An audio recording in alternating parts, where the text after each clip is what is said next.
Salam, hər vaxtınız xeyir olsun.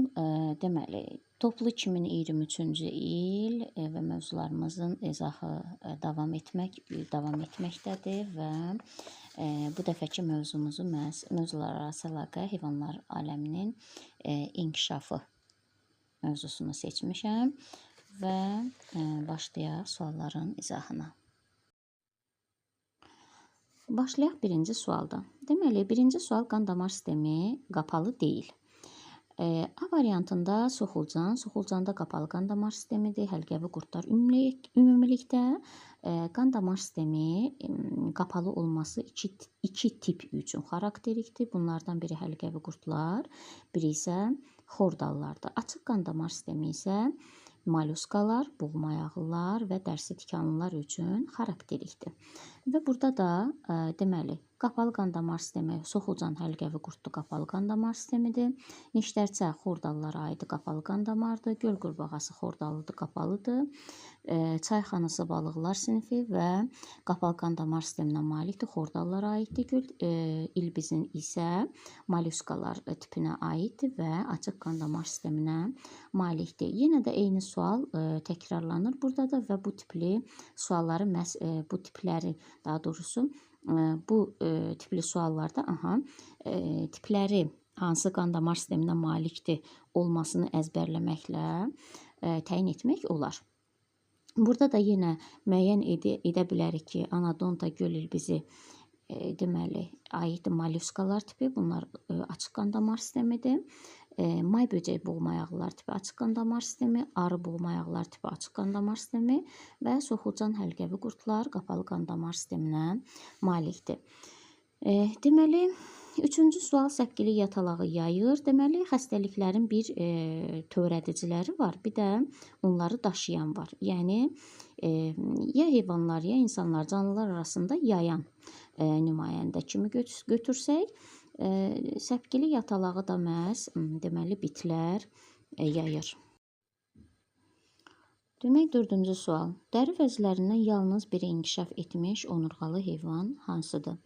Demək, qurbağa suda qurda yaşayanlar sinifinə aid olub, dəriləri silik ifraz edən vəzlərlə zəngindir və dəri vasitəsilə də tənəffüs edirlər. Buna görə də həmişə nəm olmalıdır.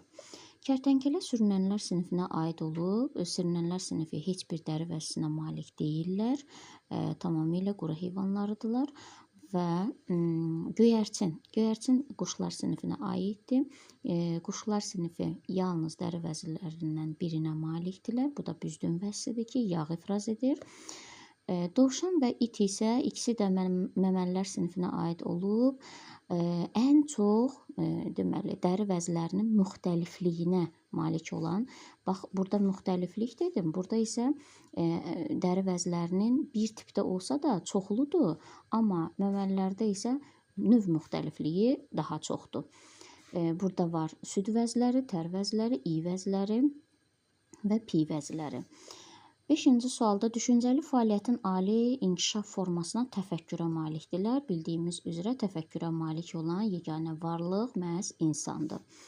6-cı sualda kələm kəpənəyi hansı fəsiləyə aid olan, adından da göründüyü kimi kələm kəpənəyi deyirsə, deməli kələm xaçiyələr fəsiləsidir və buna görə də məhz xaçiyələr fəsiləsindən olan bitkilərə ziyan vurur. 7-ci sual, yalnız şualı simmetriyaya malik olan heyvanlar. Deməli, şualı simmetriya bağırsaq boşluqlular tipi üçün xarakterikdir və yastı qurdlardan başlayaraq tiplərdə artıq bütün tiplər iki yan simmetriyaya malikdir və ona görə də məhz biz burada bağırsaq boşluqlarının nümayəndəsini seçirik.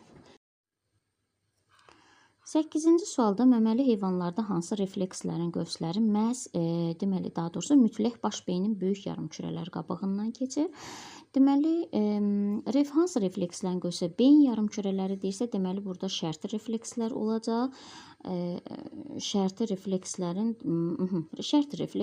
qövsləri mütləq şəkildə, mütləq sözü olduğuna görə mütləq şəkildə beyin yarımkürələri qabığından keçəcək. Çünki şərtsiz reflekslərin deməli idarə olunmasında beynin daha aşağı şöbələri, yəni uzunsov beyin və onurğa beyin iştirak edir.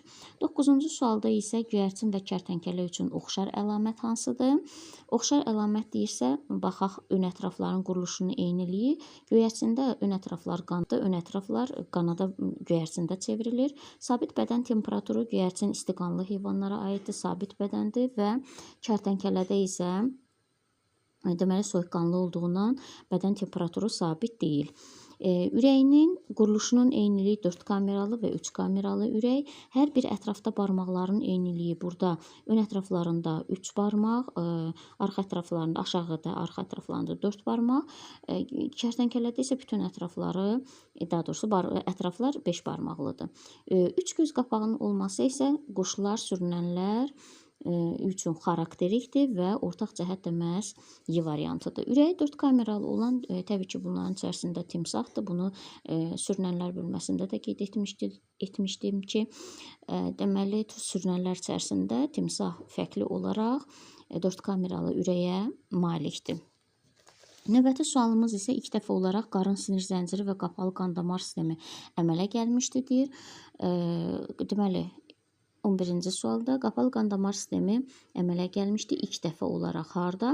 Qarın sinir zənciri, daha doğrusu, yastı qurdlar sütunvari sinir sisteminə malikdirlər, sütun şəkilli. Bunlar içərisində isə həliqəvi qurdlar malikdir qarın sinir zəncirinə və qapalı qan-damar sisteminə. Bayaq qeyd etdim ki, həliqəvi qurdlar qapalı qan-damar sistemidir. 12-ci suala baxsaq, ürəyi 3 kameralı olan, deməli bunlar içərisində 3 kamera, timsahda 4, bu ördək burun, it, məməli heyvanlar 4 kameralı, qaranquş quş 4 kameralıdır və kərtənkələ isə ürəyi 3 kameralıdır. Nümayəndələri ancaq suda yaşayır deyirsə, ancaq suda yaşayır və bu da 2 taylı molluskalar olacaq. Çünki qarın ayaqlarının həm suda, həm də qurda yaşayan nümayəndələri var. Eyni zamanda bunları da göstərmək olar, digər nümayəndələri də. Mədəsi yoxdur 14-cü sualda. Çayxanası mədəyə malikdir. Mədə ümumiyyətlə yoxdur. Soxulcanda var, qurbağada var, may böcəyində var. Neştərçədə isə ağız, udlaq, qida borusu və birbaşa bağırsağa keçir, mədə inkişaf etməmişdir.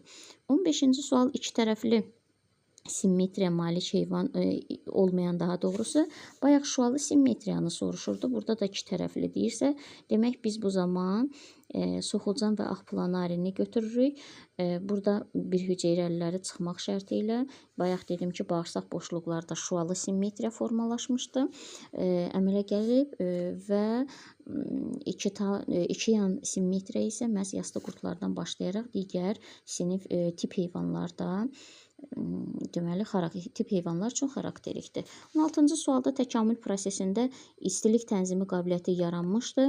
İstilik tənzimi qabiliyyəti istiqanlılığın meydana çıxması, bu da ördək burun üçün xarakterikdir. Göstərilən heyvanların hansında diş yoxdur. Diş məhz bunlar içərisində quşlarda bilirik ki, quşların heç bir nümayəndəsində, müasir quşlarda, quş dəstələri içərisində heç bir nümayəndədə diş yoxdur. Burada da şahində olacaq. Ürəyə gələn damar yoxdur. Ürəyə gələn damarın olmaması məhz buğumayaqlılar üçün xarakterikdir və bunlar içərisində də krevetkalar, xərçəngkimlər sinifi buğumayaqlılara aiddir. Demək, 19-cu sualda atmosfer havası ilə tənəffüs edən heyvanlar, təbii ki, bunlar ya ağciyər, ya da traxeya vasitəsilə tənəffüs edəcək.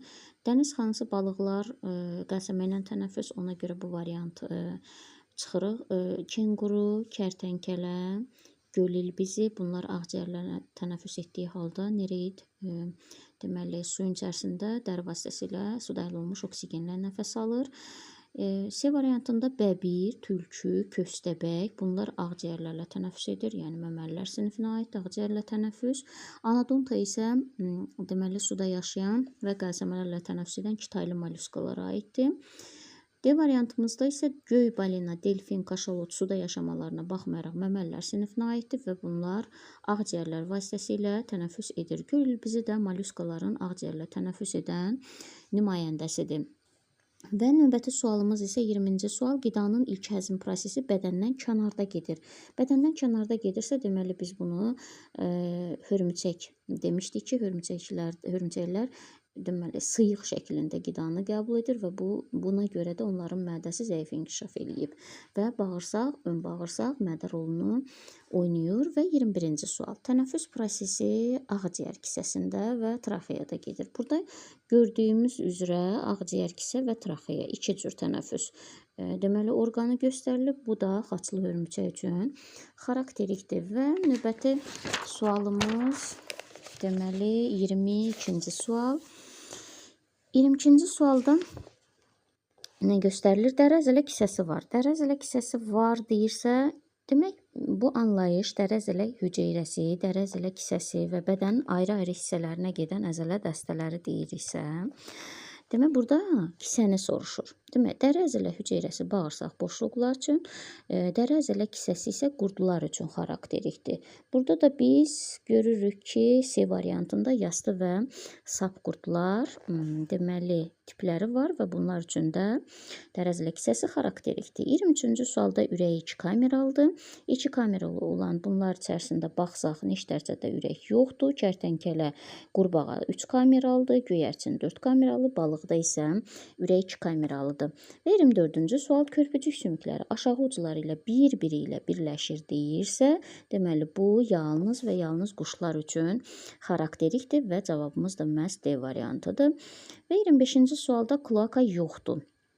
Kloakası yoxdursa, demək biz bunu qəbul edirik ki, xordallarda, daha doğrusu onurğalı heyvanlarda balıqlar, başlanğıc balıqlarla başlayır. Balıqlarda kloaka yoxdur. Bir də plasentalı və kisəli məməlilərdə.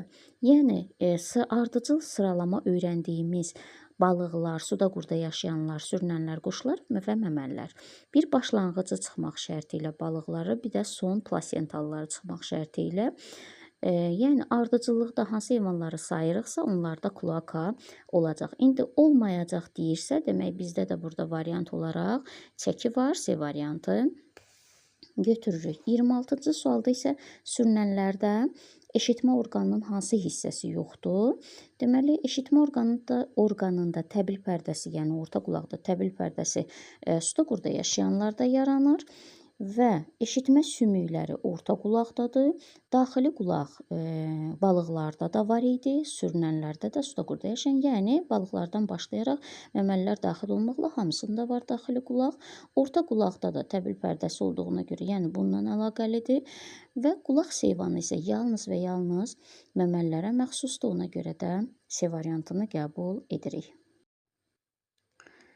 Demək, 26-cı sualda, daha doğrusu 27-ci sualda 3 cüt ayaq və 2 cüt qanada malikdir. Deməli, 3 cüt ayağa malik olan canlılar təbii ki, bunlar həşəratlardır və 2 cüt qanada deyirsə, burada həşəratlardan 3 nümayəndə var. Mozala, may böcəyi və birə. Birələrin qanadı yoxdur. Mozala milçəklərə aiddir, yəni 2 qanadlılara aiddir. Onlarda 2 qanad.